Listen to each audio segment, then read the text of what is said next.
გამარჯობა, მე ვარ გიორგი ჭუმბურიძე და დღეს გესაუბრებით კიბერფსიქოლოგიაზე, ფსიქოლოგიის ერთ ძალიან ახალ მიმართულებაზე, რომელიც 2000-იანი წლებიდან გაჩნდა. ძალიან ახალია, ტექნოლოგიებთან კავშირში არის და ეს საკმაოდ პოპულარობას იძენს დღითი დღე. რაც უფრო ტექნოლოგიები ვითარდება, კიბერფსიქოლოგიაც ვითარდება. ეხლა თვითონ კიბერფსიქოლოგია სწავლობს ადამიანს ტექნოლოგიების გარემოში, ანუ როგორ ვითარდება ადამიანი, რა გავლენას ახდენს მასზე ტექნოლოგიები, რა გავლენას ახდენს ადამიანი ტექნოლოგიების განვითარებაზე და როგორ მუშაობს ეს ყველაფერი მის ფსიქოლოგიაზე. რამდენიმე ძირითადი ქვემიმართულება აქვს, რაც შეიძლება გამოვყოთ კიბერფსიქოლოგიის საუბრისას. პირველი არის როგორ ურთიერთობენ ადამიანები ერთმანეთთან ტექნოლოგიების დახმარებით. ანუ რა შეიცვალა მათ ურთიერთობაში, მას შემდეგ რაც გაჩნდა ტექნოლოგიები. რო წარმოიდგინოთ, რა ვიცი, ხო, ანუ 1900-იანი წლების დასაწყისი, როდესაც ტელეფონიც კი ძალიან ახალი გამოყენებული იყო, ხაზის ტელეფონზე მაქვს საუბარი, ხო? ეს ადამიანები ერთმანეთს ურეკავდნენ, არც ისე იაფი მომსახურება იყო, ყველას ტელეფონი არ ქონდა, მხოლოდ მაშინ შეგეძლო დალაპარაკება, როცა სახლში იყავი, მოკლედ რაღაცა შეზღუდვები იყო. რაც უფრო დრო განვითარდა, ტექნოლოგიები განვითარდა, გაჩნდა მობილური ტელეფონი და უცებ ეს ადამიანი ხელმისაწვდომი გახდა არა მხოლოდ სახლში, არამედ ქუჩაშიც. ანუ მე დღის ნებისმიერ დროს საშუალება მომეცა რომ დავლაპარაკებოდი ამ ადამიანს. მე კიდევ უფრო განვითარდა ტექნოლოგიები და ინტერნეტის პარალელურად გაჩნდა ძალიან ბევრი მესენჯერ აპლიკაცია, მაგალითად, ხო? ანუ ნებისმიერ წუთს შემიძლია ადამიანს კი არ დაურეკო, არამედ მივწერო, რაც მინდა, ან რაღაც ხმოვანი შეტყობინება გავაგზავნო, ისიც გავამიგზავნოს, ანუ ეს ადამიანები ხელმისაწვდომები არიან და თანაც მთელი მსოფლიოს მასშტაბით. ანუ ადრე ამას რაღაცა დიდ დრო ჭირდებოდა, დიდ თანხებთან იყო დაკავშირებული, ეხლა ძალიან მარტივად და ძალიან იაფად ხდება ზუსტად იგივე. ანუ კიბერფსიქოლოგია სწავლობს აი ამას, რომ როგორ ურთიერთობენ, როგორ შეიცვალა ადამიანის ურთიერთობები იდეაში. და ადამიანის ურთიერთობები ფსიქოლოგიის ერთ-ერთი მნიშვნელოვანი ამოცანაა, ხო? იმიტომ რომ ადამიანები სოციალური არსებები ვართ, მაგიტომ გვჭირდება ეს ურთიერთობები, ტექნოლოგიები ამას ამარტივებს. თუმცა ურთიერთობების გარდა კიბერფსიქოლოგია სწავლობს ასევე თვითონ ტექნოლოგიები როგორ ვითარდება ადამიანების მოთხოვნების შესაბამისად, ხო? როგორც ეს რაღაც თქვათ აპლიკაციები გაჩნდა, რომ ადამიანებს გამარტივებოდა ცხოვრება, ასევე ბევრი სხვა რაღაც გაჩნდა. აი მაგალითი რო ავიღოთ შეგვიძლია გავხსენოთ ბანკში თანხის გადახდა, ხო, რა ვიცი, გადასახადები, რომელსაც ბანკში ვიხდით.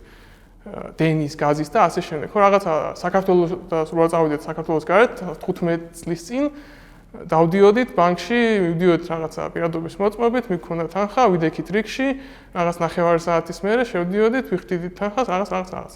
მერე გაჩნდა რაღაცა აპარატები, ხო, რომლებიც იდგა, ბევრი გაჩნდა სხვადასხვა ბანკის და ამ რაღაც თანხას შეასრიალებდი და უფრო მარტივად ვახერხებდით ამ რაღაც გადახდას, ხო, ბევრად სწრაფადაც. მერე კიდევ უფრო განვითარდა ეს და გაჩნდა მობილ ბანკი და ინტერნეტ ბანკი, ხო, ანუ ჩვენ კიდევ უფრო დავაჩქარეთ ეს პროცესი. კიდევ უფრო გავამარტივეთ, ხო, სახლიდან გაუსვლელად რაღაცა ზედმეტი დროის ხარჯვის გარეშე ზუსტად 1 წუთში შემიძლია რაღაც დავაჭირო და გადავიხადოთ, ახლა 9 საათიდან ჩამოვიყვანეთ რო რაღაცა 1 წუთამდე. ხო, ანუ ტექნოლოგიები ვითარდება ადამიანის ცხოვრების გასაუმჯობესებლად და რა ფსიქოლოგიური მოთხოვნილებები აქვს, როგორ უნდა გავამარტივოთ ეს, როგორ უნდა გაუმჯობესოთ ადამიანის ცხოვრება, ამაზე მოკლედ სერიოზული მუშაობა მიდის. თუმცა ტექნოლოგიები თავის მხრივ ახდენს გავლენას ადამიანზეც. ანუ ის არ არის რომ მარტო ადამიანების სურვილები და მოთხოვნებები ცვლის ტექნოლოგიებს, ტექნოლოგიები ცვლის ადამიანის მოთხოვნებს, სურვილებს, ქცევას. ხო, მაგალითად, რა ვიცი. შეგვიძლია ავიღოთ ემოჯი, ხო? ან ემოტიკონები, ხო? ანუ რაღაცა ორი წერტილი და ფრჩხილი, რომელიც smiley face-ი იყო, რომელიც რაღაცა, როდესაც ვიღაცას რაღაცას წერ, 90-იან წლებში გაჩნდა, ხო? ეს ჩემი მინაწერი ამ ადამიანს ეუბნება, რომ აი მე გავუღიმე, რომ აი ეს რაღაცა რომ მივწერე, თან გავუღიმე და თუ გავუღიმე იმ რაღაც მინაწერში, რომელიც ერთი შეხედვით თუ ემოციაა, უემოციაა, იმიტომ რომ ტექსტში გამორიცხულია, ხო, რომ რაღაცა ემოცია ჩადო, მის თუ ჩემ წინ არზის თუ სახეს არ უყურებ, მე მისგან რეაქციას ვერ ვიგებ. ხო, აი ეს ორი წერტილი და ფრჩხილი რო დავხატე, უკეთებ აღმოჩნდა რომ გავუღიმე რა და რაღაცას ისეთ კეთილშობილად ვეუბნები, ხო?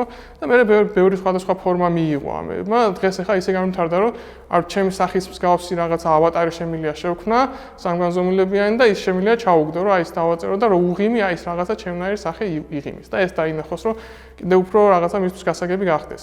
რა თქმა უნდა, ქცევის ცვლილება არ არის მხოლოდ პოზიტიური მხარე, ანუ რაღაცა უარყოფითებიც აქვს. მაგალითად, 2013 წელს თუ არ ვცდები, გაჩნდა ესეთი ახალი ტიპის დამოკიდებულება რომელიც არის კომპიუტერულ თამაშებზე დამოკიდებულება, ანუ ამერიკელ ფსიქიატრთა ასოციაციის სახელმძღვანელო ინსტრუქციაში გაჩნდა ესეთი რაღაცა კომპიუტერულ თამაშებზე დამოკიდებულების ფორმა, რომელიც ადამიანებს რაღაცა პრობლემას წარმოუქმნის, იმიტომ რომ როგორც სხვა ტიპის დამოკიდებულებები, იქნება ეს ალკოჰოლი, იქნება ეს ნარკოტიკები, იქნება ეს აზარტული თამაშები, ასევე ჩვეულებრივი კომპიუტერული თამაშების მიმართ დამოკიდებულებას მოკლედ გაჩნდა და რაღაცა სიახლეა, ანუ ტექნოლოგიები ვითარდება, ადამიანის ქცევაზე გავლენას ახდენს, ზოგ შემთხვევაში პოზიტიურად, ზოგ შემთხვევაში ნეგატიურად, თუმცა ეს გარდაუვალია, ხო?